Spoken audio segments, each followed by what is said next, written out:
Well, we're joined now by the former Israeli Prime Minister Naftali Bennett from Jerusalem. Good evening and thank you for joining us. Good to be here, Anjana. First of all, the Israeli military are calling this a military operation, but we now know that young people are being killed, 4 of them under 18. Is that really what the military set out to do, to kill people between the ages of 16 and 18? Quite the contrary. Actually, all 11 people dead there are militants. The fact that there's young terrorists that decide to hold arms is their responsibility. Look, at the end of the day, over the past year or so, we've had over 50 Israelis murdered, in many cases by terrorists that were sent from Jenin camp, armed, trained, and sent to kill and murder Israelis in Tel Aviv, Jerusalem, and across Israel. And Jenin has become an epicenter of terror. So we, unfortunately, had to enter this hornet's nest of terror and neutralize the terror. Otherwise, they're going to continue killing us. So, in fact, all the Palestinians that were killed are terrorists in this case. Terrorists, but children. The Israeli forces are happy to kill children. You know, it's quite remarkable that you'd say that, because they're killing us. Now, if there's a 17-year-old Palestinian that's shooting at your family, Anjana, what is he? Under your definition, you are calling them terrorists. The UN are calling them children. I'm actually asking you, what would you call a 17-year-old person with a rifle shooting at your family and murdering your own family? How would you define that person? We're not talking about that. The UN has defined them as children. The UN has defined them as children, and we know that 4 people between the ages of 16 and 18 have been killed in this targeted attack. Let's not forget it's a targeted attack. The Israeli forces are going in looking these are for terrorists. these people. I'm missing something. You know, a 17-year-old terrorist can murder civilians. There's a fundamental difference between what they're doing, which is explicitly and deliberately targeting civilians, and what we're doing, which is targeting terrorists. That's exactly the opposite. We're doing the right thing. They're killing civilians. And the fact that you're creating this moral equivalent, or even worse, I think it's unacceptable. But isn't it language exactly like this and actions exactly like the ones that are being taken that are going to stoke tensions even more?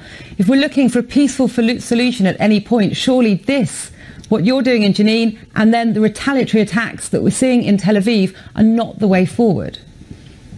Well, you know, if there were a town of terror, let's say 50 kilometers from London, and on a daily basis from that town, from that center of terror, there'd be civilians, UK civilians, being killed and murdered on the streets of London, I'm sure you'd send forces there. You know, we don't have much of a choice. In fact, the reason that we're seeing this rise in terror in Jenin is because Israel is not in Jenin. We left Jenin about 30 years ago, in the early 90s. Israeli soldiers don't run around Jenin, and I guess when we let go of a certain territory, it ultimately becomes a hornet's nest of terror. So let's look at some of the international reaction to action there. So the US, we know, has said Israel has a right to defend itself, but it's also said it's imperative to take all possible precautions to prevent the loss of civilian life. Can you say with assurance that precautions are being taken to prevent the loss of civilian life? Absolutely. But we also know that 3,000 people have been forced to leave Jenin, so they fear for their lives. I can understand that, and fortunately these 3,000 civilians are not killed temporarily. They left the center of the camp, not Jenin, they left the camp because the camp has become a terror camp, and we have to go in, clean up the terror, and leave. Where are those 3,000 people going to go now? They're going to find a temporary sanctuary in Jenin, 3,000. Look, this is not something we want to do. You're presenting it as if, you know, we enjoy this entering Jenin. I, as a soldier, as a commander, also served in Jenin. I can promise you, no Israeli soldier, no Israeli mom wants to send their boy into Jenin. We do it because we've got no choice, because they are murdering Israelis on the streets. They're stabbing them, shooting them, blowing up on them. And in fact, today, a terrorist came into Tel Aviv and rammed his car deliberately into about 10 civilians. So that's what's going on. This is asymmetric. We're not targeting civilians. They are only targeting civilians. You say it's something that you don't want to do, but Israeli politicians have been calling for this action for some time. And you also say you want to go in and clean it up.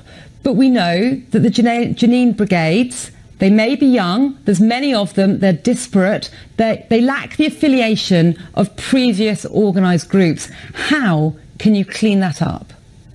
You're right, it's more complex, but I just want to talk about what you inferred to as the politicians. Make no mistake, I'm not a huge supporter of this government, but I stand behind this government, and all Israelis, left and right, coalition and opposition, stand united behind the security forces of Israel fighting for our own lives. So there's full consensus in Israel that we have to do what we have to do and then get out of there in order to restore security on the streets of Tel Aviv. And how long will that take?